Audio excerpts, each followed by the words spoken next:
So fasting. So what I want to cover tonight is I want to talk about the different types of fasting and the type of fasting that I think is the ideal form of fasting. All right. So getting started, I'm going to start with the different types of fasting and explain which ones are the ones that are more intermittent based. So I'm not going to talk about fasts that last for 7 days or 2 weeks and things like that. I'm not really going to talk about that.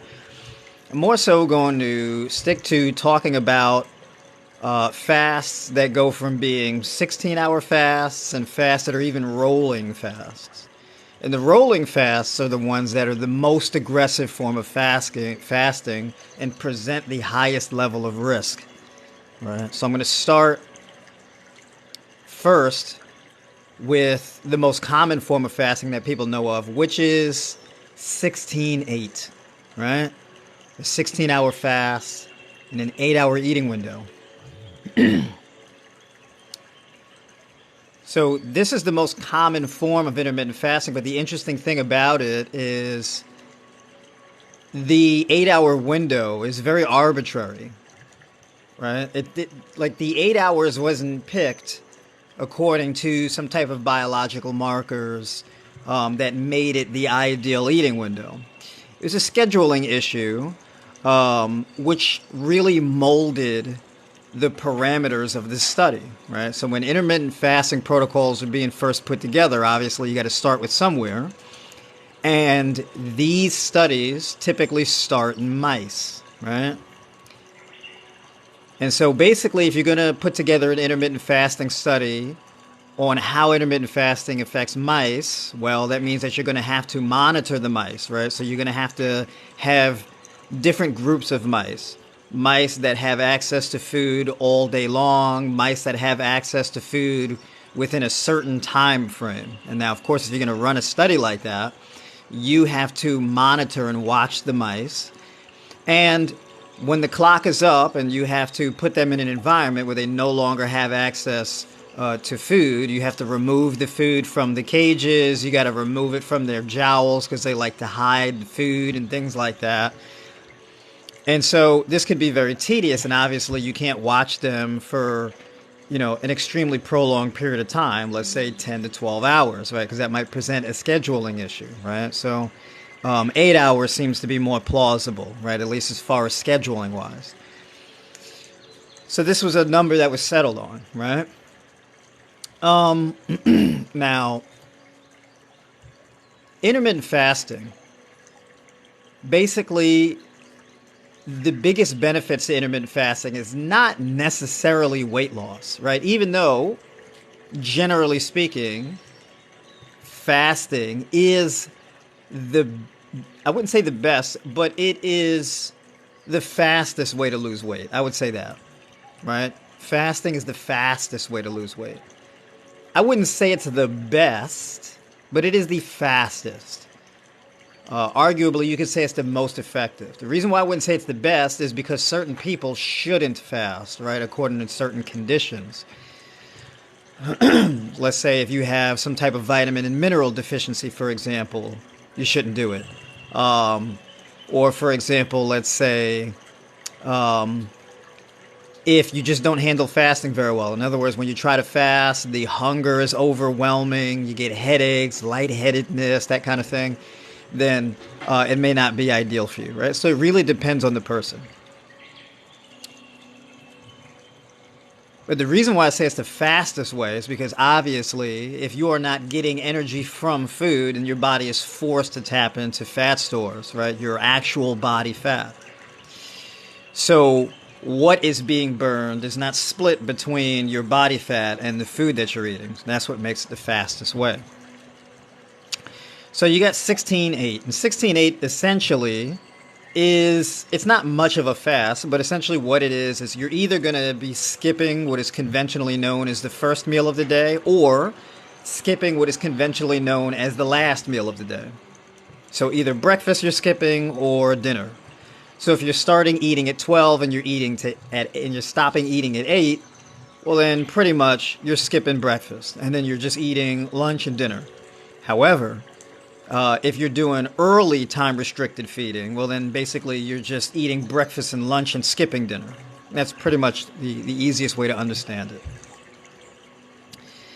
Now what you can do is you can shorten the eating window. So you can do 6 hours, right? And 6 hours is now going to be a bit more effective than the 8 hours.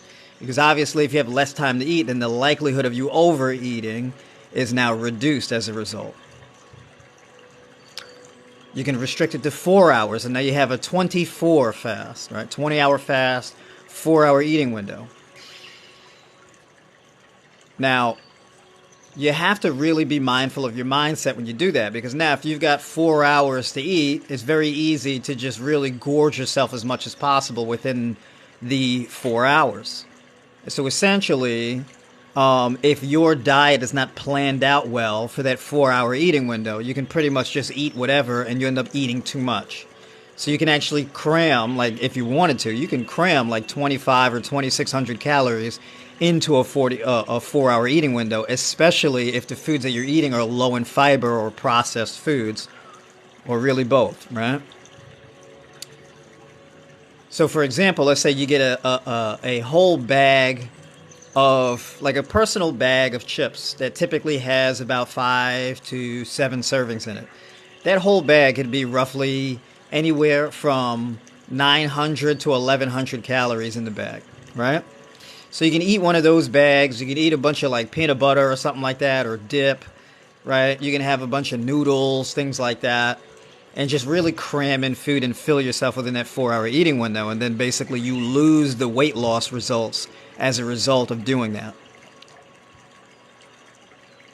Then there is one meal a day. One meal a day is probably, well, I would say one meal a day is my second favorite pick. One meal a day it's more difficult to mess up. So one meal a day, essentially you have an hour to eat, right? Or it could just literally be one meal. Like you set out one meal, you eat that one meal and you're done. Which is really one meal a day. Not even just like an hour, but just one meal. And you can put together a meal that covers all of your bases, has a variety of different foods, right? You can get avocado in there, nuts, seeds, onions, bell peppers, a variety of different greens. You can get legumes in there, and you can get whole grains in there, right? So you can have quinoa, avocado, cashews, pumpkin seed kernels, sunflower seed kernels, chickpeas or black beans, a mix of kale and spinach and things like that, all crammed into this one meal, and make yourself a nice 1,500 calorie meal, right? And that meal could very well be like, anywhere between 50 and 80 grams of protein, approaching somewhere around 250 to 300 grams of carbs, right? That kind of thing. That meal could be, 25 to 40 grams of fat, right? That kind of thing. And so you basically cram all of your nutrition in that one meal and then just have that and carry you throughout the day. Where you place that meal is going to make the difference. So if you get very hungry at night and you're very susceptible to eating at night, you probably want to have your one meal closer to your bedtime. But I would say 6 hours away from your bedtime is probably the ideal. So if you go to bed at 9 o'clock, you probably want to have that meal at 3, for example. You go to bed at 10, you may want to have it at 4, that kind of thing. If you have a better control over your eating cues and things like that, then you can have that meal around 12, or you can even have it at 9 o'clock or 10 o'clock in the morning, and then go the rest of the day in a fasted state, right? So that's more of like a personal preference and a scheduling thing. For me personally, the thing I like more than one meal a day is alternate day fasting. All right? Alternate day fasting is my number one pick when it comes to a fasting strategy. The reason for that is because, typically speaking, when it comes to intermittent fasting, you're either going to have to sacrifice nutrition and expand the fasting window, or you're going to shrink the fasting window and expand for nutrition. So it's a zero sum between the two conventionally. However, with alternate day fasting, that's not necessarily the case because you can have a full day of eating where you get all the carbs, all the protein, and all the fat, and all the minerals and vitamins and everything you need in that full day of eating, and then fast the next day.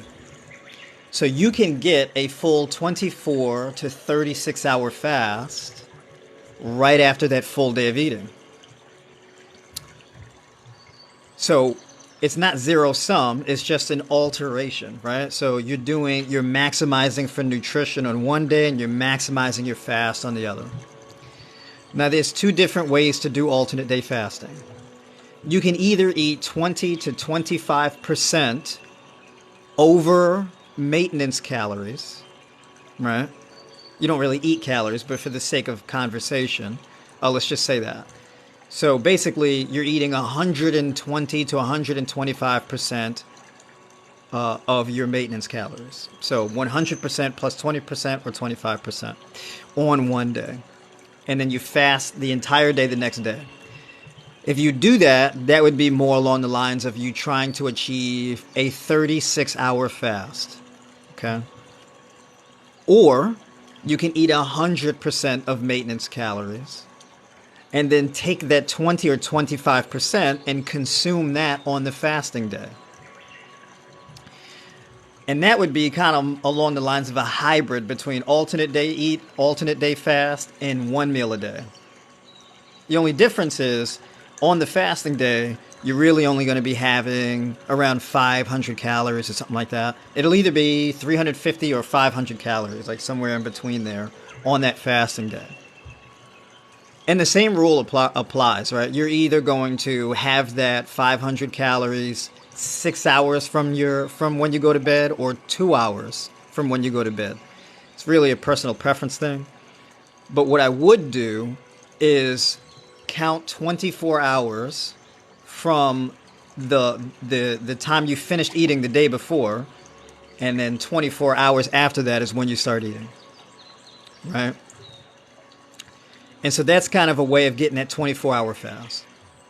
So you do a little bit of math. So for example, let's say you stopped eating yesterday at 7 p.m., then you have that 500 calories at 7 p.m. the next day. And that is an easier form of alternate day fasting to do. That's typically the strategy that I would advise for women for the sake of hormonal balance.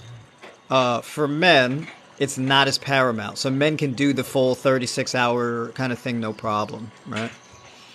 Now, women can do the 36-hour day thing, 36-hour thing also, and that's fine too, right?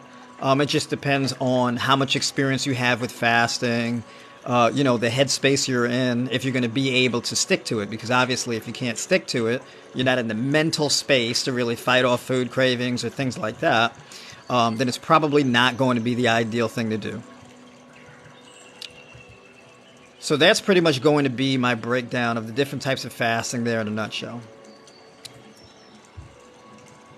Now, the reason you do the fast matters, because the thing is yes, you can do alternate day fasting and pretty much get guaranteed weight loss. However, the weight loss is not really the goal. It's a side effect, but it's not where the magic lies in the fasting strategy. Let me pause and catch up with y'all in the comments here. Is fasting okay for people with thyroid issues? Yes, actually. It can be very beneficial for people with thyroid issues, especially if your thyroid issues come from a fatty liver. I currently do 16/8. Should I switch to 18/6 for better results. It really depends on what the kind of results you're looking for are, right? Um, so it really depends on what you're trying to achieve with your fast. Let's see. One continuous meal is my problem. Is my problem. I break mine at 5 p.m. with 3 boiled eggs within 4 cups of boiled broccoli. Is that okay? I'm not a big fan of eating eggs, but I mean the broccoli is fine. Um, but yeah, it depends on why you're doing that, right? So if you're breaking your fast at 5 p.m. with that, I guess you're doing that because um, you want to, avoid the carbs. I guess that what it is. That's what it is. If you're doing a keto thing, which also I may have to make an announcement about new scientific data that came out about low carb diets and insulin resistance. Right. So I'm gonna have to get into that. But folks, double tap the screen to like the stream. Cramming into 4 hours is that good? You shouldn't cram into 4 hours. If you're doing a 4 hour fast, chances are you're only getting 1 to 2 meals a day, preferably two. Does fasting raise cortisol levels? In turn, keeps blood sugar high. You would think that, but that's not necessarily the case in a lot of cases. Can y'all hear that? Somebody's overriding my music. They decide that they want something a bit more upbeat, so I might have to close the window. Agnes, what's going on? Welcome to the stream. On my second day of eating raw, thank you so much for using your platform to help others. Well, thank you. I appreciate that. And good to see you on the journey here. What about diabetics and fasting? I'm going to get into all of that because that ties into. So y'all asked me about thyroid, you asked me about diabetes, you asked me about cortisol. I'm going to break that down a little bit more to explain the benefits. From the Bay Area, California with love. Big shout out to you tuning in. Ladybug, welcome. Good to see you in the stream tonight. All right, so let me just catch up here. I'm fully vegan and I fast for 16 hours. Here we go. Trisha, thank you for the rose. Appreciate you. GG, what's going on? Good to see you in here. Donna Ann, thank you for the mic and the finger hearts. Are you on YouTube? Because I don't like missing your lives. They are the best. Yes, I do have a YouTube channel. So yeah, you can see live stream replays and stuff like that on my YouTube channel, along with my other content and testimonials and things like that. If you want to get my live stream replays and my other content and things that I produce as well, you can hit the link in my bio and sign up for the newsletter.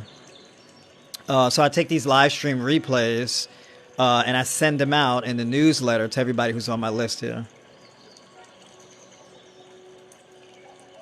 With my system to be thrown off, I switched to 18.6 from 16.8. If your system will be thrown off, I don't really know what you mean by that.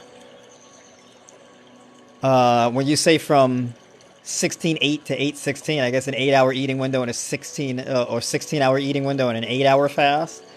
That's not really much fasting at all, right? That's essentially you're eating all day and then you sleep 8 hours a day. That would be an 8-hour fast. Don Ann, thank you for the mic. Appreciate you.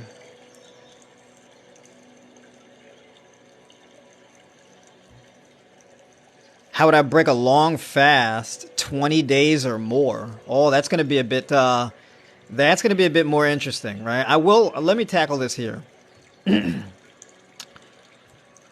How you break your fast is very important, and it depends on what your mineral balance is when you break the fast. When you do a 20-day fast, if you have not been adequately mineralizing your body with things like mineral water, herbal teas, things like that, you could be lacking a lot of vital things. Before you break your fast, it would be a good idea to drink, let's say, 8 ounces of water with a pinch of sea salt in it. So salt is basically going to help um, open up your cells to receive nutrients, right, including water. So when you fast for that long, you're going to have some rehydration issues. So when you eat, you don't want to break your fast with a large meal. That you do not want to do. And the reason for that is because you break your fast with a large meal, you will spike your blood sugar beyond your wildest imagination. Okay? Um, because basically your insulin levels have been so low as a result of being in a fast for so long. So when you break that fast, your body has to ramp up that blood sugar spike or that those insulin levels massively. And so when you eat and it's a ton of food, your body has to be flooded with insulin to pick that back up. So that could raise your blood pressure massively, along with your blood sugar massively. Okay? So we're talking heart palpitations, headaches, lightheadedness, diarrhea. Just caution yourself. If you break your fast, you want to start with something slow. You probably only want to do about 250 calories at a time. You want to do it with something that's easy on your gut. So you may want to do it with like a small serving of fruit, for example. You may want to do that after the pinch of sea salt, right? Because you got to get that sodium back in your body. And sodium also drives down your cortisol, right? So if your cortisol level is really high, depending on if you've been in a fast for a really long period of time like that, your body's stress level is going to be through the roof. Cortisol level is going to be pretty elevated. So you got to prep for that. So you got to ease your way into eating again, right? So just be mindful of that. So that's what I'll say about breaking a long-term fast like that. Yeah, you can have low sodium. Yeah. Will fasting help with shingles outbreaks? Yes. And I'm going to get into why. Fasted for 4 days, breaking it with watermelon. That's a sure bet, right? Because watermelon isn't too heavy. But have that water with the pinch of sea salt first. I would be taking electrolytes throughout. That's a good idea. Let's see. All right. So, going back to the benefits of fasting. The benefits of fasting are going to be primarily to fix metabolic issues. Okay? What's a metabolic issue? Almost every single chronic illness that people typically have is a metabolic issue. Now, I'm not necessarily talking about autoimmune disorders, but the thing is, autoimmune disorders are affected by metabolic issues. Even cancer is affected by metabolic issues. Your metabolism is largely governed by your hormonal system, your cardiovascular system, your kidneys, your pancreas, your liver, your thyroid, right? Your adrenal glands, those organs. Pretty much, almost all of your organs, right? Your lungs, everything. Your metabolism, essentially, is what converts nutrients into usable materials and energy, right? So you will metabolize glucose by converting it into ATP and using it to produce muscle contractions. You will metabolize oxygen in order to oxygenate your cells, and then that gets converted into carbon dioxide, right? So this is forms of metabolism, and then waste products that are a result of your metabolism are called metabolites, which then have to be cleared from your body through urine, passing through your kidneys, your lymphatic system, etc. Right?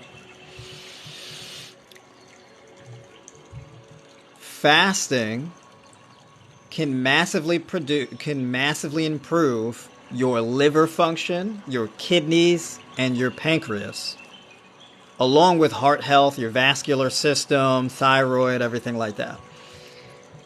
But even heart health, thyroid, lungs, and adrenal gland, the health of those organs is really dictated by the health of your liver. So primarily, I would argue that the biggest benefit to fasting is the improvement of the health of your liver. Fasting, essentially, you get a healthier liver.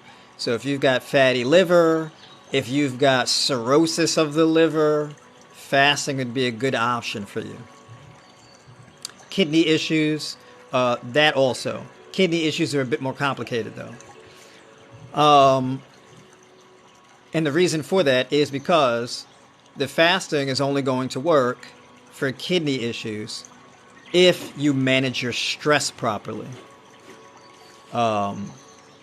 Chronically elevated levels of stress are very bad on your kidneys in particular.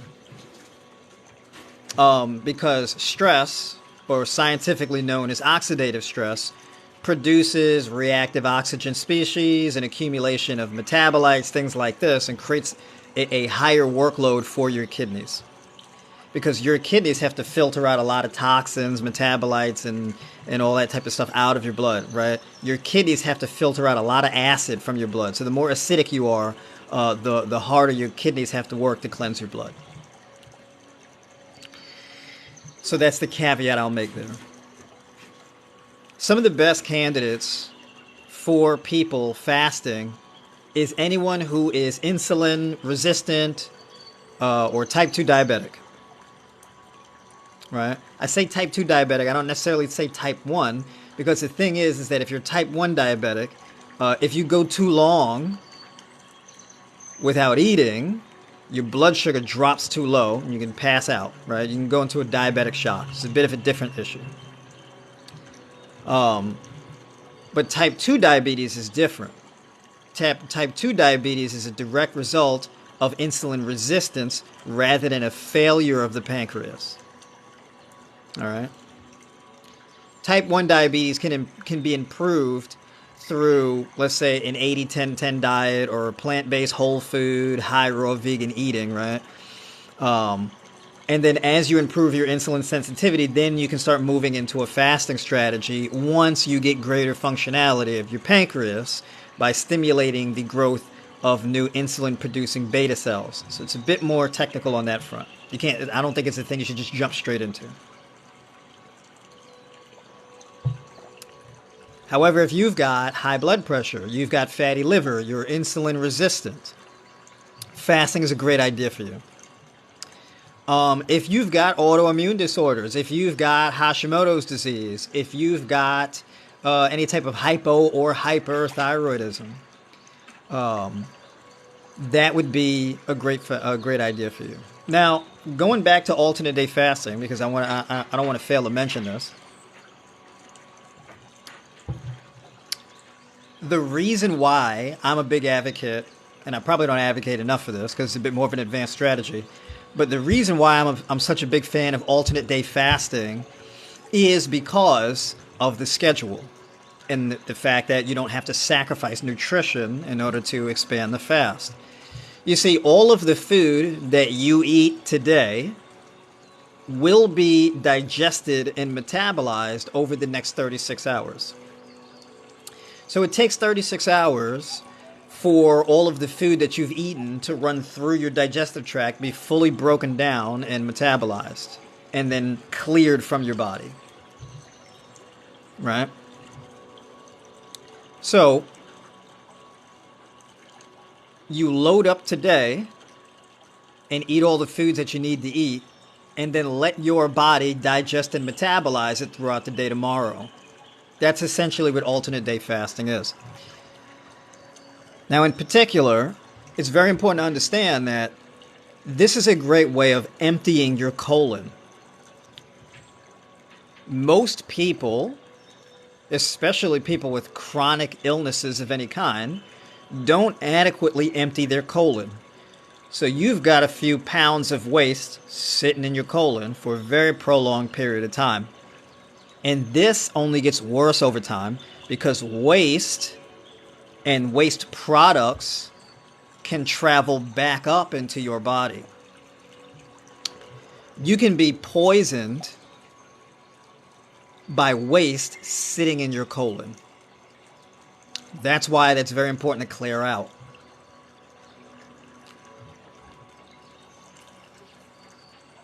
Colon cancer is like one of, if not the leading cancer or types of cancer. And you know what? Cancer will thrive in a very acidic environment in your colon with a whole bunch of free radicals, reactive oxygen species, harmful bacteria, etc., proliferating in your colon. So when you eat every day, throughout the day, you accumulate undigested food in your digestive tract. So food is going in quicker than it's leaving. Not only do you accumulate food in your digestive tract, but you accumulate waste products that are a result of metabolizing the food you've eaten. So you're accumulating food, and as that food is being broken down, the byproduct of that is waste products. And those waste products build up in your body, and as you accumulate those waste products, well, you increase the amount of oxidative stress that can flow up and contaminate your bloodstream and the rest of your digestive tract. This is actually a big contributor to obesity. So when people talk about obesity is largely calories in, calories out, it's not necessarily true, right?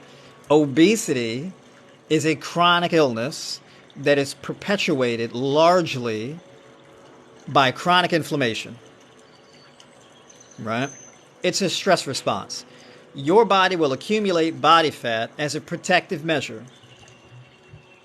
So, for example, when your blood sugar is kept elevated over a prolonged period of time, that blood sugar has to be pulled from your bloodstream somehow.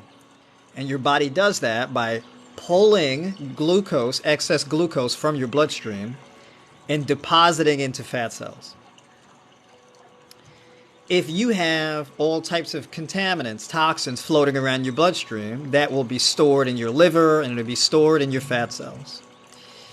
If you have an excess level of estrogen, right, that will also be stored in your fat cells. And that encourages the synthesis of new fat cells, right? Fat cells also produce estrogen. Estrogen is a stress hormone that's an alternative to cortisol. So, a way that your body deals with stress so that you don't have a seizure or pass out or whatever from just the overaccumulation of chronic stress, your cortisol levels go up. And estrogen rises in order to bring that cortisol down over time. So it's a gradual shift. All of these things work together to perpetuate obesity. This is independent of calories. Because you can cut your calories, but not necessarily reverse this trend. And the reason for that is the accumulation, the physical accumulation of food and waste products in your body. It's not a caloric thing. It's a mass thing. It's a clearance thing. Stuff has to leave. Right?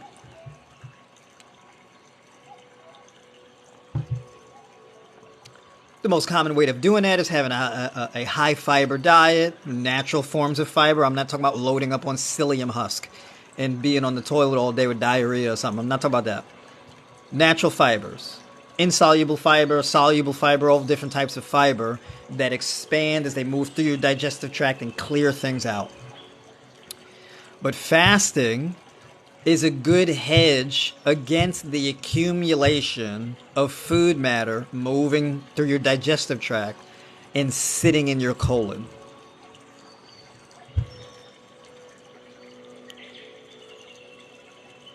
So, I had somebody with cirrhosis of the liver. They were really far along. It was dicey, right? When you see a person break out in rashes, Their skin becomes yellow, stuff like that. This is an overaccumulation of toxins. It's a buildup. It's a congestion of your metabolism. And this can lead to neuropathy, edema, all types of bloating and swelling all over the place, rashes, all types of nasty stuff. She went to the hospital. They put her on a bunch of medications. And even though she had a diet plan, they told her, you got to eat protein, you got to have a fish, you got to have fish, eat things like that. She did what they told her to do, and then the neuropathy and the edema set in, and it really pushed her over the edge. Because on the diet plan, she was doing very well, things were reversing, the yellowness was going away, that type of thing. She was having more energy. It's kind of digging her way out.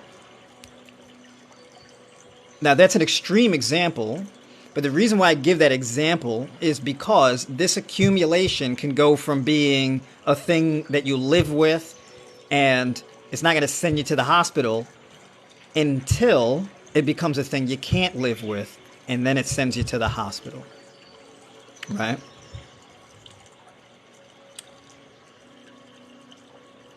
So the alternate day fasting is a good thing to do. You can do it for... I would say from all the data that I've seen, the scientific research that I've seen, they say that if you really want to reverse fatty liver, fix your metabolic issues, the optimal time it takes with alternate day fasting is a maximum of 12 weeks and like a minimum of 4 weeks, right? 12 weeks is a long time. It's like 3 months, right? But that's pretty much the time frame. That's a wide time frame. I mean, 4 weeks, 12 weeks. I mean, you're talking about like, that's a 3x in the time frame. But 12 weeks of alternate day fasting will result in a tremendous amount of weight loss, as well as a fixing of your metabolic issues, right? At least for all the scientific data that I've seen.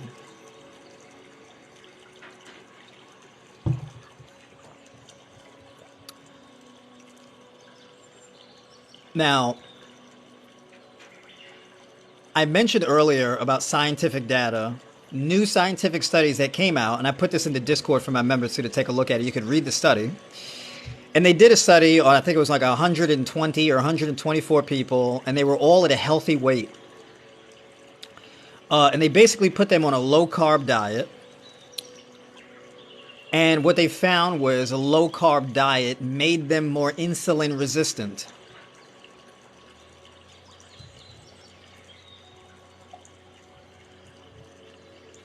Now, I've been saying this for a while about what causes insulin resistance. Now, we know that saturated fat induces insulin resistance, right? This is a well-established thing. Saturated fat induces insulin resistance. The more saturated fat you get from your diet, the higher likelihood you're going to become insulin resistant the more you do it, until you become full-blown type 2 diabetic. Because that saturated fat accumulates in your body, it accumulates in your vascular system, it accumulates in your liver, it accumulates in all your cells. You get an excessive level of ectopic fat and visceral fat. The subcutaneous fat is the fat that sits right underneath your skin, but the fat that's really dangerous is the fat that's clogging up your cells. The ectopic fat, the visceral fat, is lining your organs, that type of thing. And the saturated fat largely contributes to that. And so we have this thing called non-alcoholic fatty liver.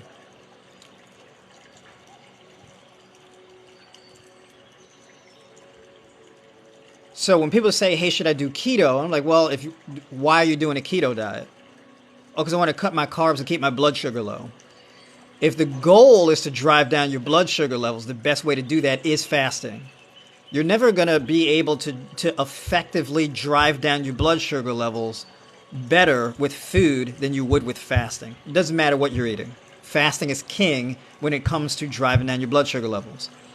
Now, the thing is that it's not, first of all, if you just have a fatty diet, all you're doing is putting yourself deeper into insulin resistance because of what I just said about that saturated fat.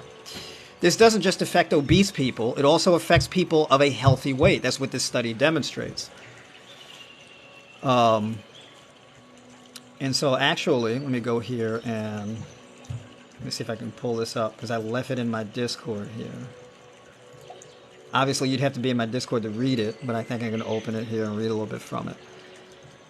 The title of the study is Low Carbohydrate Intake Correlates with Trends of Insulin Resistance and Metabolic Acidosis in Healthy Lean Individuals. This study was done 2023, March 16th. That's when this study was published.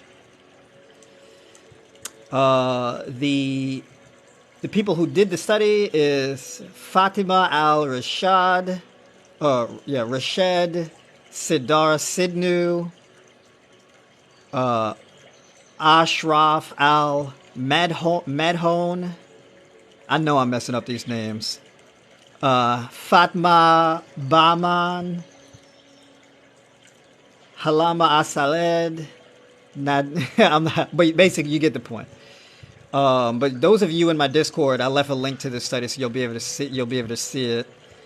So the introduction, right? Both obesity and a poor diet are considered major risk factors for triggering insulin resistance syndrome, IRS for short, and the development of type 2 diabetes, owing to the impact of low carbohydrate diets, such as the keto diet and the Atkins diet, on weight loss individuals with obesity. These diets have become an effective strategy for a healthy weight loss strategy. However, the impact of the ketogenic diet on insulin resistance syndrome in healthy individuals of a normal weight has been less well researched. This study presents a cross-sectional observation study that aimed to investigate the effect of low carbohydrate intake in healthy individuals of a normal weight with regard to glucose homeostasis, inflammatory, and metabolic parameters. Let's see. Let me catch up with y'all right quick before I get too off into the weeds on that. Type 2 diabetic, what should the diet be while doing ADF? Well, I'm going to talk a little bit more about that. She has a book and says, eat for your blood type. There is zero scientific data that shows that eating for your blood type is a real thing. It's a theory, but it has not been borne out in any scientific data. Let's see. Between you and the blood type lady on TikTok, I'm sure to be healthy. Yeah, so I hear a lot about eat for this blood type thing. There is zero scientific data that demonstrates it. But it's not logically sound or valid either, right? You eat for your species, not your blood type. And the reason for that is because foods, especially like specifically plant-based foods, do not have a blood type. The only time your blood type really seems to matter is through blood transfusion or organ donation / organ transplant. And that's because the DNA has to be compatible, right? This isn't the case with food. All right. So there just really isn't any scientific data for it. And you have to think, well, if you didn't know what your blood type was, then how would you know what foods to eat if you're supposed to eat for your blood type? It seems like a very unintuitive thing. If the eat for your blood type thing was a real thing, it would be very easy to put together a durable study for that. You could just have a group of people eating for, let's say you can have O positive, O negative, AB, etc. You can have all the blood types and you feed them all the same dietary choices straight across the board and see what type of health outcomes you get from each group. If it's more or less the same amongst all the groups, then it doesn't really seem to demonstrate the validity in that idea, right? So it's not a difficult study to be able to put together necessarily. And it's been well over a decade since this whole idea was floated, and there hasn't been any durable data on it yet. Let's see. This study doesn't sound like it was funded by McDonald's. Yeah. Let's see. Wendy, I'm a diabetic, and going vegan has me under control and only 12 units of insulin daily from 70 daily. That's right. We're going to take it to the next level here too. From 70 to 12 is damn good. When people talk about, oh, don't eat fruit because if you're diabetic, it's very dangerous for you. Well, Don Ann's experience, you disagree, because we had her eating a lot of fruit. Never just drink water, electrolytes. Yeah. Oh, let's see. Cookie crumble, take pea protein isolate. Uh, okay, let me catch up, y'all. Yeah, here, let's see here. Vegan foodie, what's going on? Good to see you in here. Welcome to the stream. All right. So basically, the results, and I'll kind of just read from the results real quick. Low carbohydrate intake was found to significantly correlate with dysregulated glucose homeostasis as measured by elevation in HOMA-IR and HOMA-B assessment and C-peptide levels. Low carbohydrate intake was also found to be coupled with low serum bicarbonate and serum albumin levels, with an increase in anion gap indicating metabolic or metabolic acidosis. The elevation in C-peptide under low carbohydrate intake was found to be positively correlated with the secretion of insulin resistance syndrome related inflammatory markers, including FGF2, IP10, IL6, IL17A, and MDC, but negatively correlated with IL3. So that was the results of the study. All right. So even in healthy people, you still induce, even in people who are healthy and not obese, it can still induce insulin resistance even at a healthy weight. So cutting your carbs isn't really much of an advantage to it.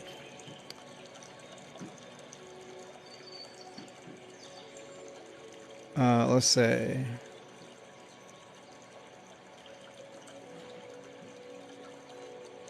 red meat is very hard for the body to digest and causes many arthritic issues.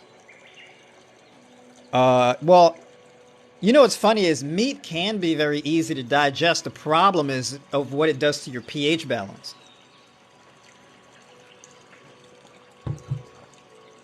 Your kidneys have to maintain your pH balance. If you're eating a bunch of red meat, it's going to be acidic because it's mostly protein and fat, and there's no fiber, and there's no magnesium, there's not much calcium, and there's no potassium. So essentially what happens is there's none of the minerals that help to elevate your pH level and alkalize your body. So your kidneys have to work harder in order to filter out excess acid. If your pH level drops below a 7, this is where chronic illness starts to set in. All right. It's very important to understand the way that your pH balance is affected by your health. Alkalizing your body becomes this very essential thing, and typically how you alkalize your body are 5 macro minerals: calcium, magnesium, manganese, potassium, and what is the 5th one? The 5th one is iron. So it's those 5. Right? Now with red meat, you can get a lot of iron, but the problem is iron is very susceptible to oxidation, especially when that iron comes in the form of heme iron, and it gets stored in large quantities of your liver, which creates a lot of inflammation in the liver. Right? And that's the danger of having high heme iron storage in your body. Iron is good, but your body tightly regulates it. But it doesn't tightly regulate heme iron, so it's very easy to overaccumulate heme iron, especially if you're a man, because you don't have a menstrual cycle.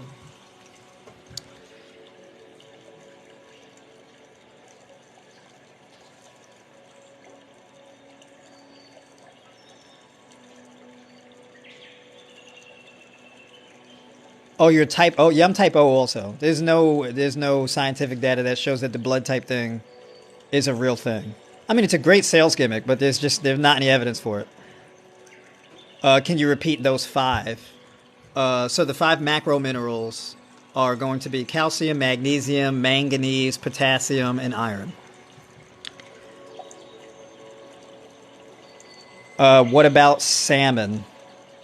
Salmon, pretty much the same thing. The thing about, like, let's say salmon, right, or sea fish in general, seafood in general, or what people refer to as seafood. You get a high level of purines, which then cause higher levels of uric acid. Uric acid in excess levels leads to gout, right? It leads to acid issues, GERD, gout, that type of thing. So we're talking elevations in blood pressure, neuropathy, joint pain, specifically in the big toe in your feet, your hands, lower legs, edema, kidney issues, fatty liver, etc. Right? So that's the problem with the uric acid. Right? Now people also say, well, you're an advocate of eating fruit. Fruit is high in fructose, and fructose also raises uric acid. That is true in a vacuum, right? So if you were to consume, let's just say, straight up high fructose corn syrup on a habitual basis, then yeah, that argument would fly. But when you're getting fructose from fruit, well, no, it doesn't work, because the fruit has all types of B vitamins, vitamin C, quercetin, fiber, etc. And all of those micronutrients in fruit lower uric acid. So what happens is fruit in and of itself actually lowers uric acid. Uric acid is a reason to eat fruit. It's not a reason to avoid it. But I don't want to dedicate too much of the stream to talking about foods, because I really want to focus on fasting. Now, when you do, let's say, like an alternate day fasting, your insulin sensitivity trends upward, and your fasting blood sugar level improves over time the longer you do it. As a result, cortisol levels are likely also to trend downward. Now, the reason for that is because your cortisol levels are always in proportion to the level of oxidative stress that you're currently experiencing in your body. Cortisol drives up your blood sugar level.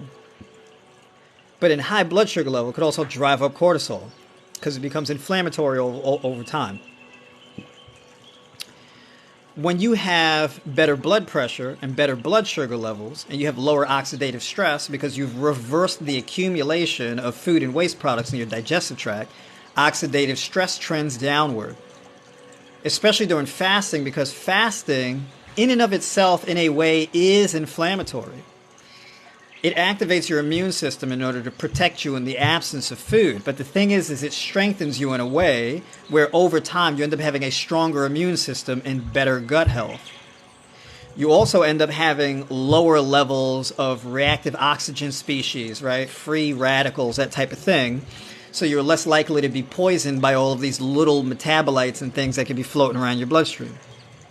Also, it's easier for you to alkalize your blood in your body. Fasting also helps to maintenance your lymphatic system, to really clear toxins from your lymphatic system effectively. So you have lower levels of toxicity, better pH, better blood sugar, better blood pressure. And all of those things combined also result in better serotonin synthesis, melatonin synthesis, endorphins, as well as improved dopamine sensitivity. And these are all the feel-good hormones that your emotional and mental well-being piggybacks off of. Because the way that you feel emotionally and mentally are largely determined by those hormones. So greater levels of serotonin, greater levels of melatonin, greater levels of endorphins, greater levels of dopamine and dopamine sensitivity will result in better mental well-being and emotional well-being and spiritual well-being. And experiencing that also has a cascading effect, along with everything else, for improving adrenal function. So you get greater adrenal production, and all of those things collectively help to drive down cortisol. And when you drive down the cortisol, that balances out estrogen and testosterone, which also positively affects your thyroid. If you have Hashimoto's disease, what this results in is having less antibody synthesis, where your body creates too much of these antibodies from an overactive immune system that then damages your thyroid. When you take your immune system off high alert as a result of all the perks that I just mentioned, you have less of that antibody production, and so that will result in less things attacking your thyroid, which means that now your thyroid can heal and do what it's supposed to do, which is synthesize and release that T4 hormone that in the liver is then converted into T3. And when you don't have excessive levels of estrogen as a result of excessive levels of cortisol, you have less of that that thyroxine binding globulin that inhibits thyroid function, which causes an overactivation of the pituitary gland. So now your pituitary gland becomes regulated, your thyroid becomes regulated, and your liver becomes regulated and much more functional. And then this brings all of your hormones into alignment, and you experience a greater level of well-being as a result of the contributions made by this fasting strategy. I feel like I crammed a lot of scientific details and nuance into that. I apologize. I got a little carried away.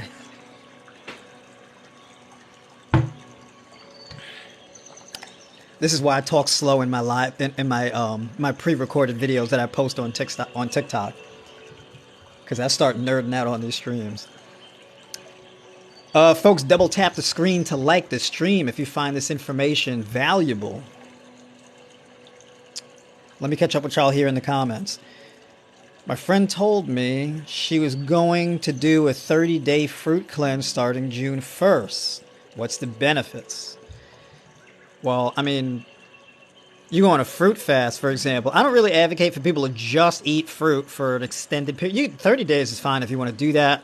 If she's trying to lose weight, it's a great idea if she follows the rules. So, for example, don't be up at 2 and 3 o'clock in the morning cramming grapes, right? Don't eat 10 big old fruit bowls a day, right? Pick a schedule and eat between certain hours. So, for example, let's say an hour after you wake up, you start eating, and then you stop eating 6 hours before bed. That's a good rule to follow, right? So, when you wake up, wait an hour or 2 hours before you start eating, and then finish eating 6 hours before bed. Those are good rules to follow if you're going to do a 30-day fruit cleanse. She's definitely going to lose a decent amount of weight doing that. She's going to also experience a much higher well-being as a result of that because of staying hydrated, loading the body up with vitamins, minerals, fiber, water, all that type of good stuff, right? Fruit is largely medicinal. This is very good for reversing autoimmune disorders, clearing up your skin, improving your sleep quality, improving insulin sensitivity, blood pressure, cardiovascular health, kidney function, liver function, sexual health, maintaining your uterus, ovaries, adrenal glands, lungs, all this type of stuff, right? So doing something like that has a tremendous amount of benefit. It works like a fast, believe it or not, because it has the similar benefits of a fast. It just works through a different mechanism. So that's pretty much the deal with that. But you can't be binge eating to the point where you're going to be eating, fruit from 6 o'clock in the morning till 2 o'clock at night, staying up watching YouTube videos and Netflix, late night eating and all of this type of stuff. Because one of the most harmful things you can actually do, as far as the timing in which you eat, is eating really late at night. Eating really late at night disrupts your clock hormones, the hormones that govern your body's internal clock. Your body has an internal clock, right? An example of that would be melatonin activation. Melatonin is a hormone that releases when you experience darkness, because when the sun goes down and it gets dark, that's when you're supposed to go to sleep, and your body makes you do that by releasing melatonin. If you are exposed to bright lights really late at night, it's going to be very difficult to have that melatonin release, which disrupts your sleep quality and then throws off your entire hormonal system as a result. Your body does most of its maintenance in between the hours of 1 and 4 p.m. But that process starts around 11 o'clock, right? And you start to ramp into it, and it peaks in between the hours of 1 and comes down at 4 o'clock. If you wake up in the middle of the night at like 2 o'clock, 2:30 in the morning to go and urinate, that's because that cleansing process and that kidney filtering process is really peaking around that time, and that's why you may wake up in the middle of the night and go urinate, right? It's because of that process. And that process is governed by your body's internal clock. And you have all types of hormones and whatnot that's baked into every organ of your body that governs that, right? So your body has two phases, digestion and recovery, or digestion and metabolism, right? So think of it as like you're in manufacturing. You get a shipment of materials, and then you use the materials to then build things. If you're constantly getting shipments and unpacking shipments, that is going to step on the toes of you using the materials from the shipments to build things, because you're constantly unpacking. The unpacking in the human body is called digestion.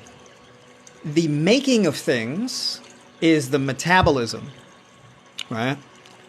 So you do something like alternate day fasting, the eating is the digestion, and then the fasting is the metabolism. So it's an even split between the two things.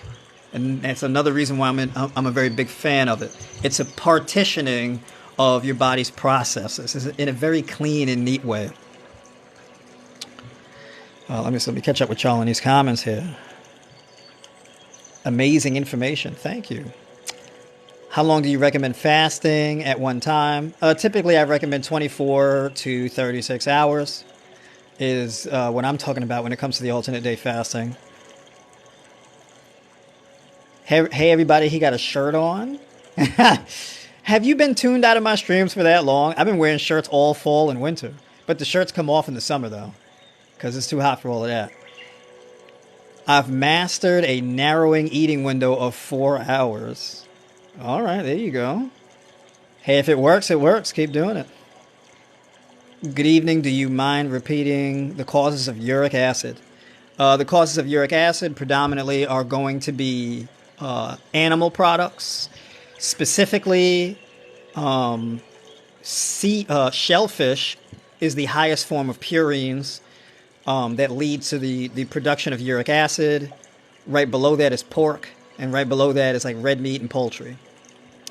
But having a diet abundant in those things do dramatically increase your risk of gout and GERD issues. Fasting has become my lifestyle, like healthy eating. There you go. Is there a benefit to the alternate day fasting over doing a longer fast? So you don't really need to do a longer fast. And the reason why is because typically 24 to 36 hours is enough. The longer you fast, the more risk you take on, right? Because you deplete a lot of things in your body. And your hormones have to massively shift in one direction. And so it can be safe to do if you do it correctly. But you need to adequately mineralize your body. So let's say you do a water fast, but you're drinking too much water. You're just drinking water like crazy. And so what happens is you can be urinating out a lot of minerals.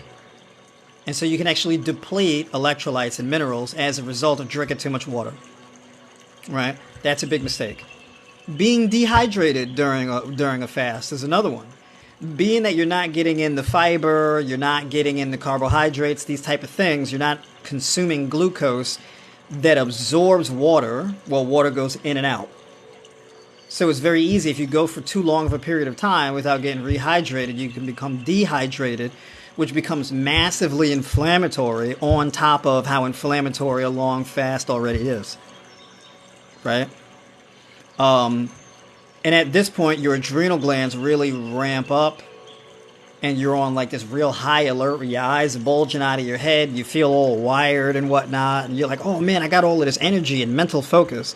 And that's because your body does that as a survival mechanism to keep you alert so you don't get killed by something in the wild, and so you have the energy to be able to go and find food, right? So it's a stress response that is meant to provoke you to take action to go get food. Now, of course, you're doing a long-term fast deliberately. You're purposely avoiding food, which kind of cuts against what your body naturally wants to do, which is eat when it's time to eat, right? So there's a bit of a conflict there. There's a bit of a battle against your physiology there. But you cut against that risk factor when you have something like alternate day fasting, which would work for most people.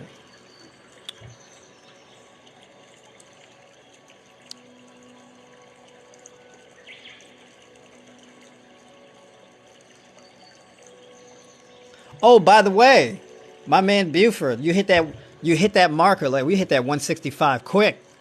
So yeah, get back to me. Let me know if you want to keep going. Right? Yeah, yeah. Let me know if you want to keep going. If you want to go to 160, it depends on how you feel. It depends on if you're liking how it's going so far. We can extend it. We can take it to that 160. And see and see what kind of numbers we get after doing that. So it depends. Let me know. Definitely hit me up in the Discord, and let me know what your thoughts are on that. What's the best thing to eat after coming off a fast? It depends on how long the fast was. If you're doing something like alternate day fasting, the way that you break your fast isn't going to be so tremendously consequential.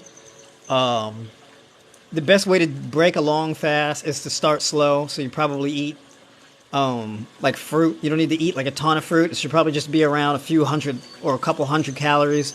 Probably like 250 calories worth of fruit, something along those lines. So it could be like a few cups of watermelon, maybe like 4 or 6 cups of watermelon. It could be an apple and some grapes, or a mango, that kind of thing. So the best way really to break a fast would be like 8 ounces of water, a pinch of sea salt, and then after that you have the fruit, right? So you get the sodium, you raise your sodium content a little bit, and that opens up your cells to better be able to receive the nutrients. You don't want to start with something real big and heavy because then you flood your body with glucose to spikes your insulin. You can get lightheaded, headaches, high blood pressure, all that type of stuff. It could be a real problem. Interesting fact, um, people who were held in the concentration camps in Nazi Germany, who were extremely emaciated because they went so long without eating, a lot of them, I don't know if it was a lot, but some of them died of heart attacks after eating, right? So they ate a bunch of food, they were starving, so they just went to town and was just eating, and their body was not adjusted to eating, and taking on so much food at a time ramped everything up, put too much pressure on their cardiovascular system and their heart, and they had a heart attack, right? This isn't 100% kind of thing, but it is a risk. And the longer you go without eating, the higher that risk becomes. So if you're already dealing with heart health issues, high blood pressure issues, that kind of thing, you got to be careful about how you break your fast. You got to be careful about how you go about your fast, right? Because there is a wrong way to fast, right? So it's good to keep that in mind. I take fasting salts.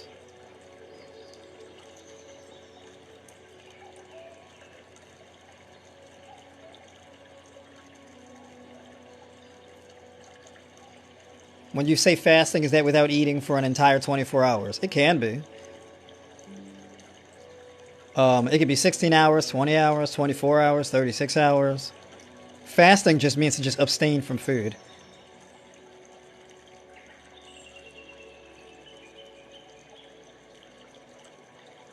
When should you stop drinking water? You shouldn't be loading up on water before you go to bed because you'll be waking up all night peeing. So you should probably stop drinking water probably like an hour before bed or so. Otherwise, you're not gonna get any sleep because you'll be waking up all night peeing. Um, let me make some announcements right quick. If you need help, if you need coaching, if you need a plan, or you want to book a call with me, I also do that as well. So you can either sign up for coaching or book a call with me through the link in my bio. So if you go to my profile, if you tap up here and you go to my profile, you can hit the link in my bio and go to my link tree. And there will be an option there where you can either put yourself on my schedule for a call, so you can book a call with me. You can sign up for coaching, or you can join my newsletter where I basically take the replays of these live streams and I upload them and send them to you through my newsletter. So those are the options that I currently have available there. So if you find this information valuable, you want coaching, support, assistance, a plan, all that type of stuff, you can take action that way.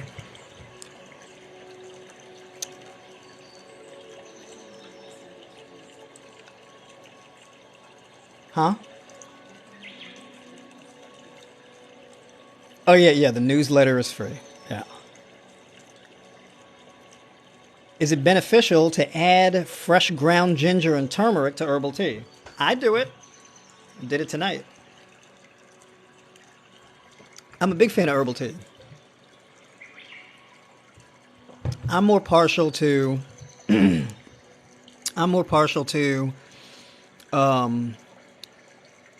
like ginger in a powder form. You can do turmeric in a powder form, cinnamon in a powder form, ashwagandha in a powder form, moringa, matcha in a powder form. And you just put like a gram or so, a couple grams. In the case of cinnamon, 4 grams. Right in a mug. Fill it with some hot water for tea and drink it just like that. Yes, the newsletter is free. Yeah. Is it okay to work out within a 16-8? I would say so. If you're going to do alternate day fasting, it would be a good idea to do resistance training on your eating days. And then just go do like steady state cardio or aerobics on your fasting days. So like if I'm doing alternate day fasting, typically what I do is I do resistance training. I do my most intense training on the days that I eat. And then I just go for, I'll walk about,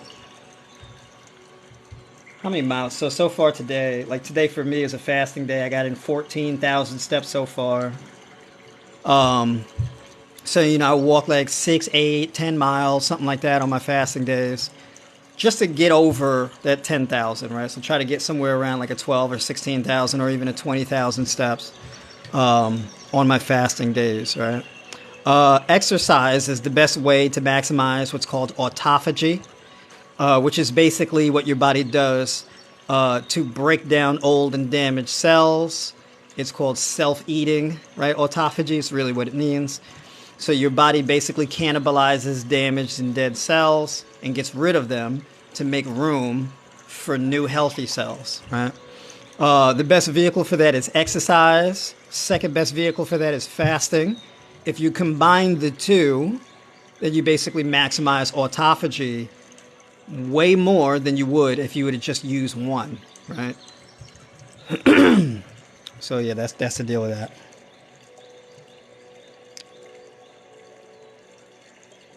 What can you drink on a fast day? Herbal teas and water, pretty much. Certain pre-workouts you could do too. Like you could drink pre-workouts that of course, don't have any calories. But if you're going to get like a pre-workout, try to get one without food coloring. Or very minimal food coloring. Generally speaking, I used to be a big fan of like, pre-workout drinks. I'm not entirely against them. I just got off the habit of pre-workout drinks. I don't really particularly do that anymore. If I want to get like some caffeine, I'll either do it with matcha or chai tea. Or I'll get like this energy drink that I really like called C4. And it's basically like a carbonated drink that is a B vitamin supplement and contains caffeine, but it only contains like 150 milligrams of caffeine. So that's my guilty pleasure there. So I would do that on like a fasting day. But other than that, it's pretty much going to be I will supplement with creatine on fasting days. I'll drink citrulline malate on fasting days.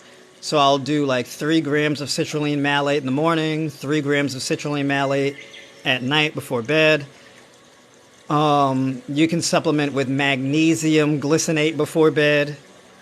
You can take magnesium threonate before when you first get up in the morning. You can take that along with, let's say, chromium picolinate and vitamin D, right? So things like that. So those type of supplementation is good. B complex. B complex is a good idea to maximize your fasting days. What else? As far as supplementation on fasts, or what you could drink on fasts. Ashwagandha tea is good to do on fasting days in the morning. Or you could do matcha. Matcha is like a type of green tea that is very beneficial for fat oxidation. So one of the things that's really beneficial specifically about green tea or matcha, which is a type of green tea, is it speeds up the process that white fat converts into brown fat. White fat is more of like a dormant type of fat that's harder to tap into for energy. Brown fat is much more easy to oxidize and convert into available energy. So basically, fat goes from being white fat to beige fat to brown fat in order to use for energy, right? So the brown fat is more susceptible to thermogenesis. Green tea basically speeds up that process, and the key component in that, number one, is going to be caffeine, and the other thing is going to be EGCG, right? Cinnamon. Cinnamon also helps. My preferred source of cinnamon is going to be Ceylon cinnamon. Turmeric is very good for this. Ginger is very good for this. And alkalizing your body with that calcium, magnesium, manganese, iron, and potassium. Well, electrolytes essentially are alkalizing. So when people talk about electrolytes, essentially electrolytes are macro minerals that alkalize your body. And you need to alkalize your body in order to uptake oxygen through your lungs and into your cells in order to power your cells, right? When your pH balance drops too low, oxygen absorption becomes very limited, and this can then result in you having a low VO2 max as a result, which is bad because that is a strong indicator of your health and overall lifespan. So a very important goal to have is improving your VO2 max, which essentially is a measure of your oxygen efficiency, right? So when you breathe, how effectively does your body use that oxygen to power your body? So turmeric is very high in, for example, calcium and iron. And so that would help to, of course, do things like reverse dietary anemia, as well as alkalize your body, right? Turmeric alkalizes your body. Ginger, same thing. Ginger is very high in manganese. Ginger is impressively high in manganese, right? So ginger tea is a very good thing to do when trying to alkalize your body, right? So those herbal teas are a great way of mineralizing your body, especially when you're getting those spices and herbs and things like that in the powdered form.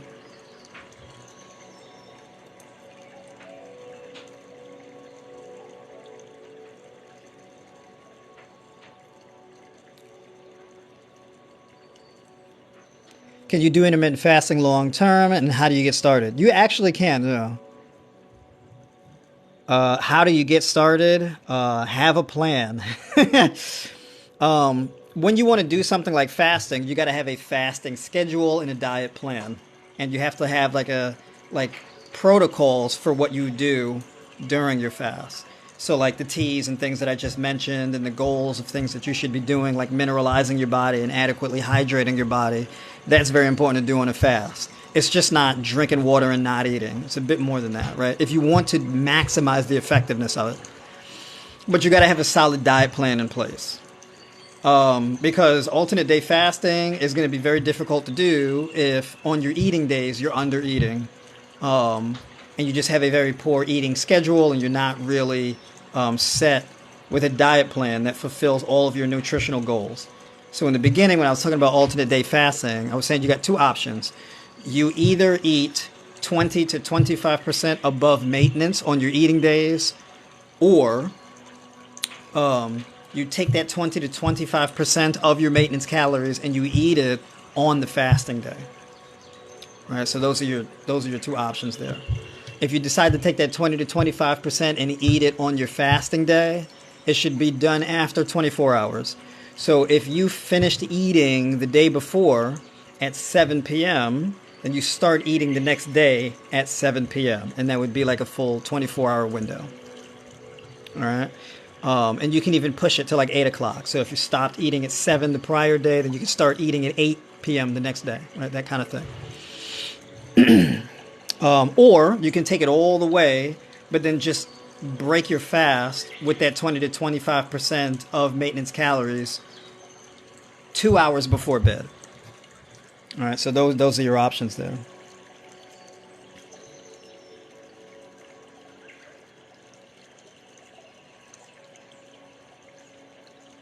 Is it okay to drink teas cold in the summer? I suppose you can.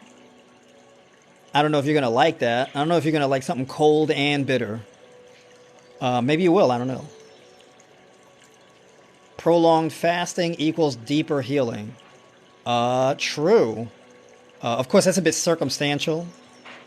It really depends on the person and what you're trying to heal from. Is it healthy to do resistance training first thing in the morning prior to breaking a fast? That's actually a very good idea. If you are insulin resistant, chances are you wake up with high blood sugar in the morning. If you wake up with high blood sugar in the morning and then you exercise, that helps to bring down your blood sugar to a healthy level before you eat, so that when you do break your fast, your blood sugar is going to be more stable, and the muscle that you just trained is going to be far more insulin sensitive as a result, because of how much you've depleted the glycogen stores of your muscles and your liver, right? So the exercise is going to increase insulin sensitivity and glucose uptake, which is beneficial for blood sugar management. How much caffeine does chai tea have? I'm not really quite sure. It's not a significant amount. I know it's less than 100 milligrams of caffeine, but I don't know exactly how much. Also depends on how much chai you use.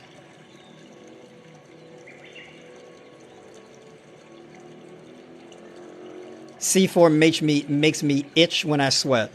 So C4 has something called beta-alanine. Beta-alanine causes that tingling sensation, like niacin. I believe also C4 has niacin in it, so it could be the combination of niacin and the beta-alanine that causes the tingling and the itching. It's a flushing mechanism. So what happens is it opens up your blood capillaries and you get a massive amount of blood flow to every area of your body, including the surface of your skin, which is where you feel the itching and the tingling.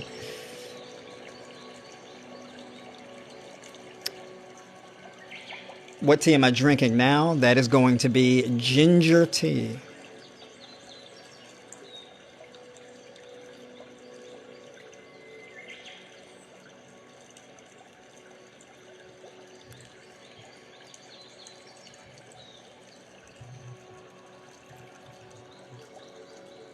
What is your view on astaxanthin? I don't know what that is. So I'm gonna look it up and see. What is that? Astaxanthin is a red pigment that belongs to a group of chemicals called carotenoids. It occurs in certain algae and causes the pink-red color in salmon. Does it now? I didn't know that. Astaxanthin is an antioxidant that effect might protect cells from damage. Huh. Interesting. I'm more familiar with blue-green algae than I am with red algae. The key thing that I know about red algae is the red algae overgrowth that happened in Florida as a result of the overproduction of sugarcane. Because the sugar was feeding the algae and it was causing an overgrowth of algae, red algae in particular, that was destabilizing the ecosystem there. But I didn't know that that was a carotenoid that creates that red pigmentation. I didn't know that. So I appreciate you sharing that with me. I don't have strong opinions on it. I don't have any opinions on it really, just because I didn't even know what it was until you said it.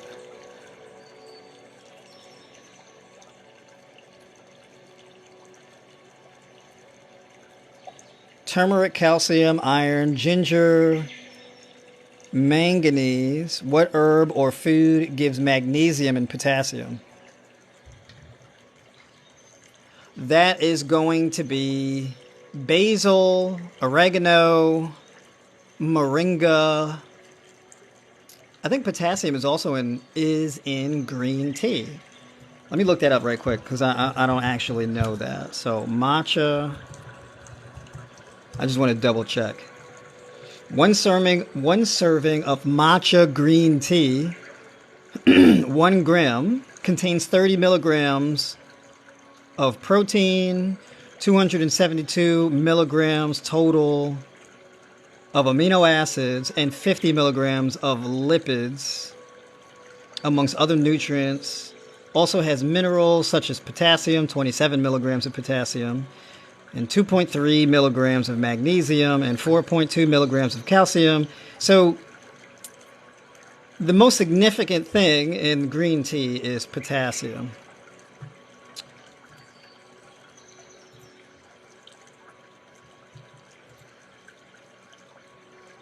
So let's see.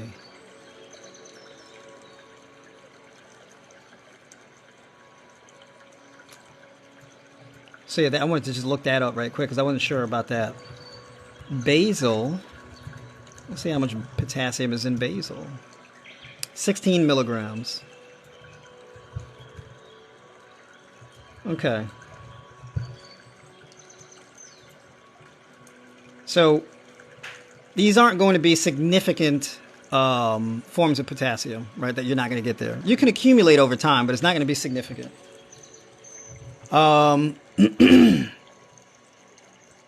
Particularly when it comes to potassium, you need a few grams of potassium in order for it to be like a significant dosage. 1 gram is 1,000 milligrams, basically, just to give you a perspective. But you can accumulate potassium, even though it's in insignificant degrees. You can accumulate it in things like matcha, basil, oregano, that type of thing.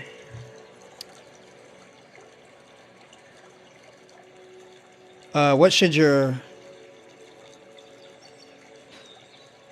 your calcium to magnesium ratio be on a daily basis? I'm gonna fact check myself because I don't remember afterwards, but I believe the ratio. Because let me see, it's supposed to be. I feel like I'm gonna flip the numbers. It's either gonna be 800 to 12. So in other words, if you have 1,200 milligrams of calcium, it should also be paired with 800, either 600 or 800 milligrams of magnesium. So that's kind of what that's not going to be. It's not going to be something like a 2 to 1 or anything like that. It's much more closely correlated than that. But calcium and magnesium, you typically get more calcium than magnesium. But they're going to be paired together. Do I have that mixed up? I feel like I have that mixed up. I feel like those numbers are not right. And I think I got those numbers when I was researching supplementation. Whereas if you were to supplement with magnesium, with calcium. So let me fact check myself. I don't really ever tell people to supplement with calcium. That's the reason why I don't know those. I don't remember those numbers offhand. I researched it a long time ago.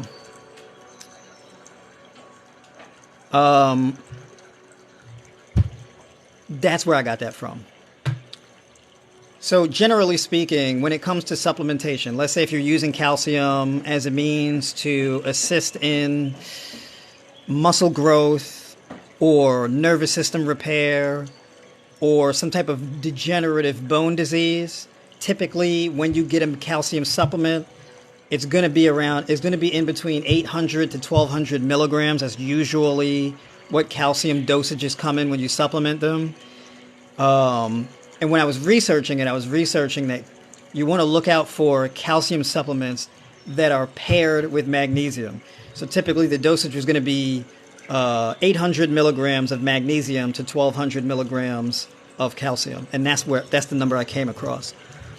But generally speaking, your food is going to automatically regulate your calcium and magnesium levels, right? So if you're eating whole foods, you don't really have to you don't have to manually keep them in a certain ratio.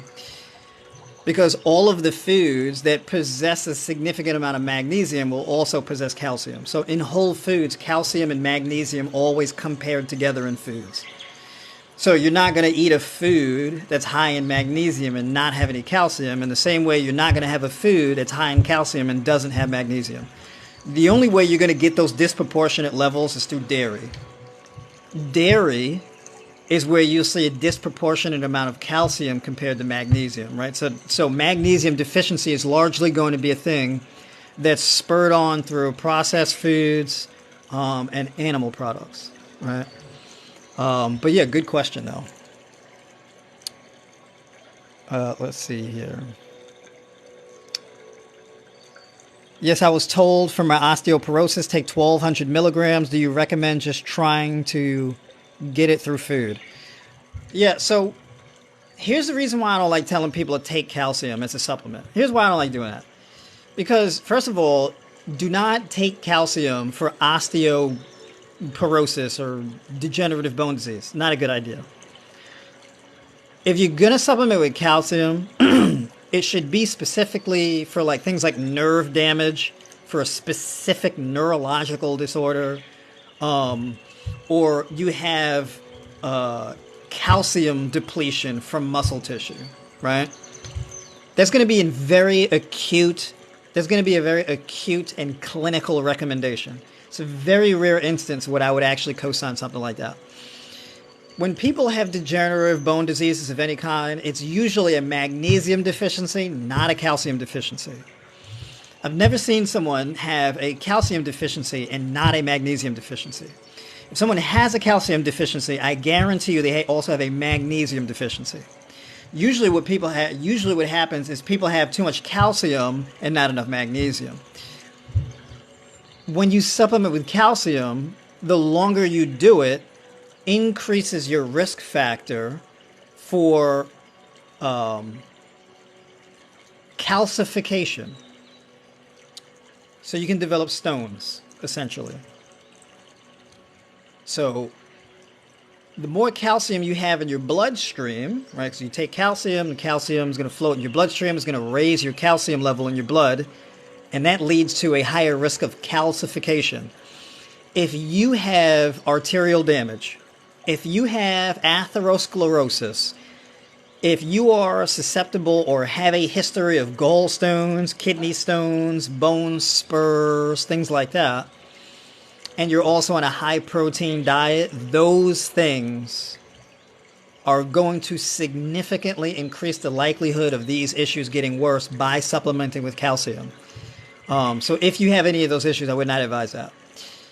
You can take all the calcium you want, but that calcium has to be shuttled into your bone tissue and your muscle tissue. And the thing that typically does that, that's called osteoblast, is where you have magnesium bind to the calcium and shuttle it into the tissue. So the calcium and the magnesium need to be paired together. It would be a lot more beneficial to you to supplement with magnesium than it would be to supplement with calcium. Right? So that would be my answer to that. Very good question, though. Agnes, thank you for the guacamole. Any suggestions for healthy prostate or prostate issue prevention? Fasting actually really helps with that. Stress management. So, stress management, having a diet abundant in antioxidants, having a hydrating diet, staying well hydrated, getting an earlier bedtime, where your bedtime is in between, let's say, 8 and 11 o'clock. Sweet spot would be in between 9 and 10 is a good bedtime. What else? There's a lot of stress management methods, but those are going to be my top two ones. Those are going to be my most beneficial ones. A high raw vegan diet is going to be very good for your prostate. Having more dietary fiber is going to be very good for your prostate. More vitamin C, more magnesium, that's going to be good for your prostate. Also, decreasing protein consumption by 10% has been clinically proven to improve prostate size, right? Or prostate inflammation. So that 10% number specifically comes from clinical data that I've seen. So when somebody has prostate problems or kidney problems, reducing protein consumption by that 10% number typically yields very beneficial results.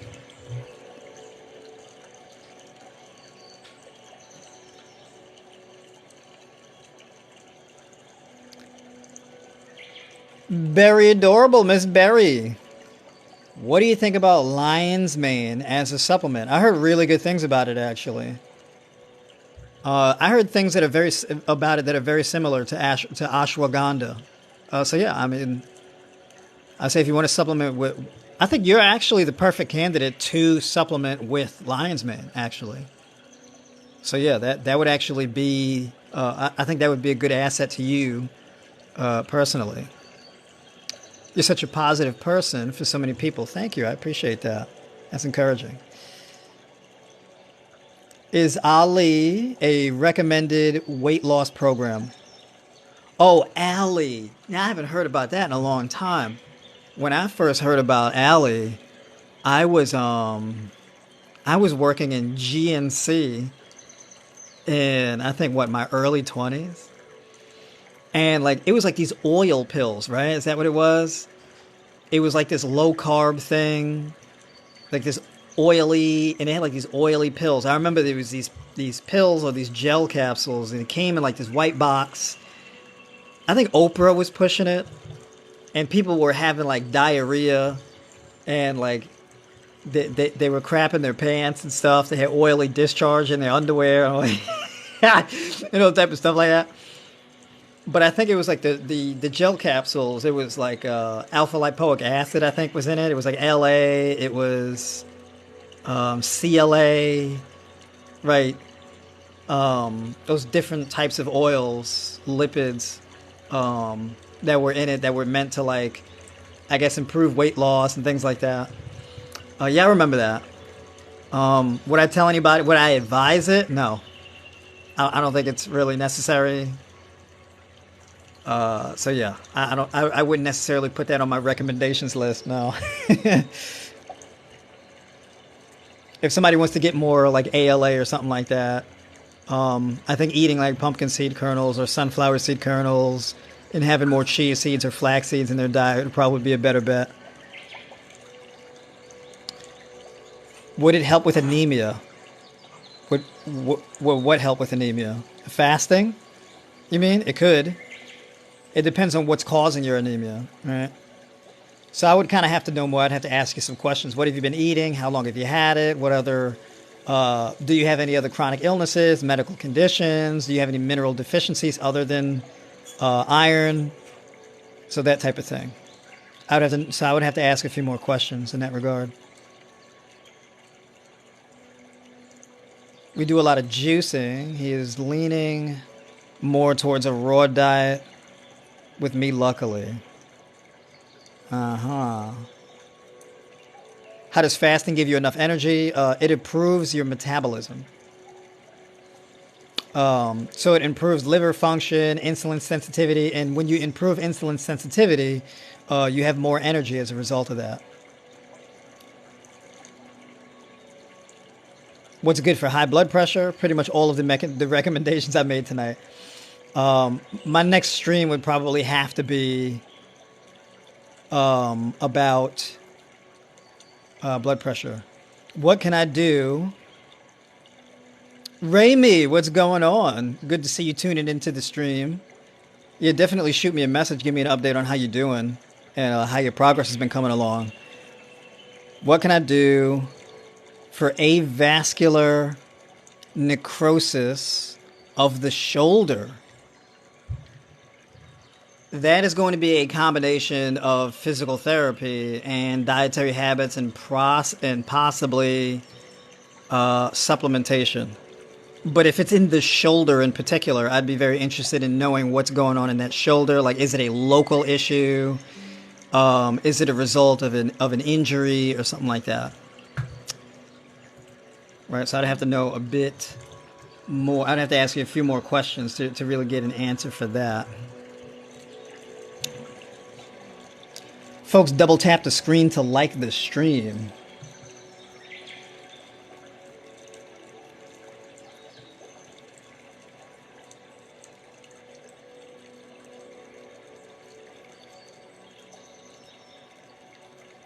People have been asking me a lot about bones lately. And I probably should do a stream on bone health. That might be something that I do. When it comes to bone health,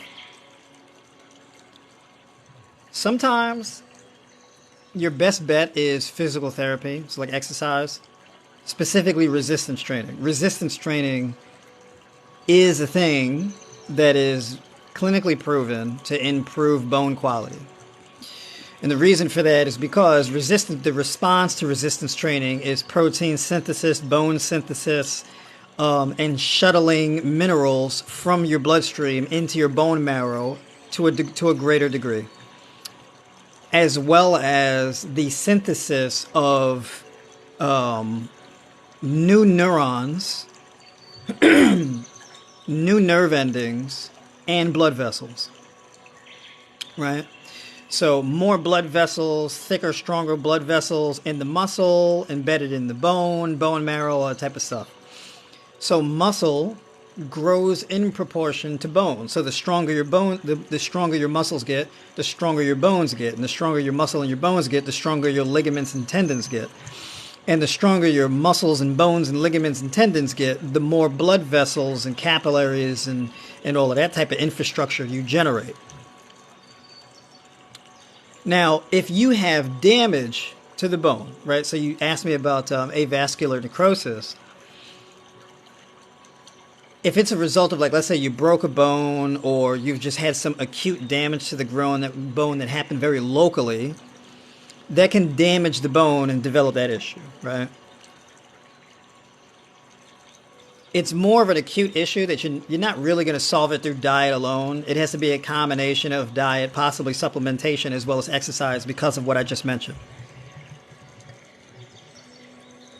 Huh?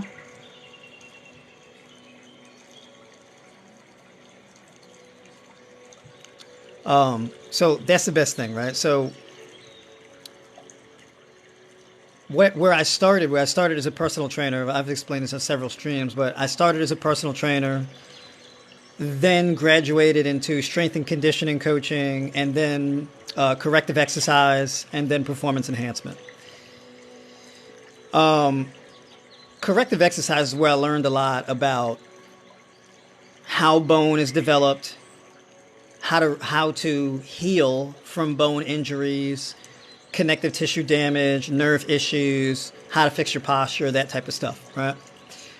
So corrective exercise and nutrition, or sports performance nutrition, really come together as a result of that, right? So when I say about the whole bone thing, you have to build bone from the inside out. So really, it's all about mineralizing and strengthening your bone marrow, getting the adequate amount of vitamin and mineral and amino acid storage in your bone marrow. Because when your serum levels of these things are low, these nutrients get leached out of your bone. We don't want these things to be leached out of your bone. We want these things to be shuttled into your bone via osteoblast. Diet can influence that change, but you have to actually work that area. You have to strengthen that infrastructure in order to really facilitate that osteoblast and the shuttling of those nutrients into the bone in order for that healing process to take place.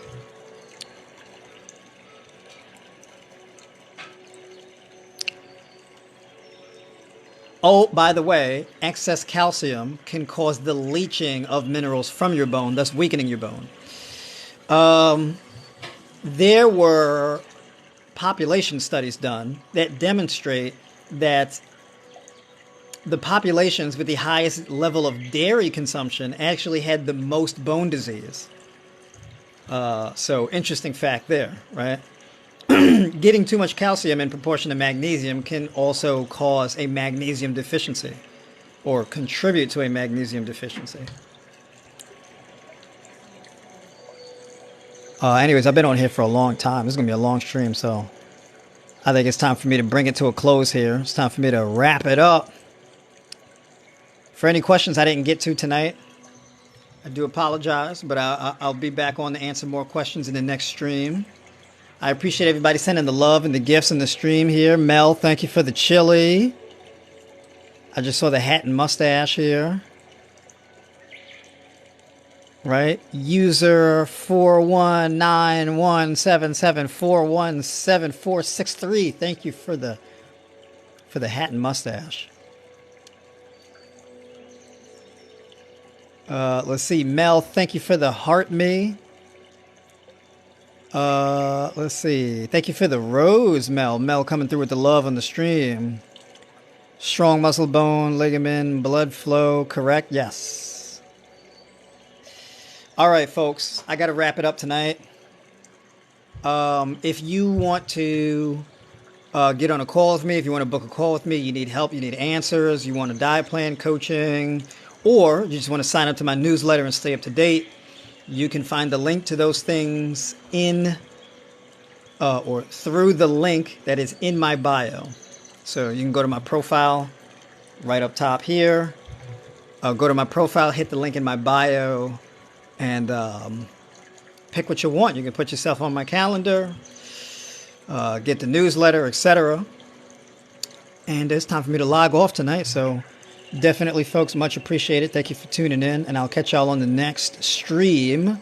As it is right now, I'll be back on Thursday night at 8 p.m. Eastern. So appreciate y'all. Have a good night. And Mel, again, thank you for the lightning and the mic. Have a good night, y'all.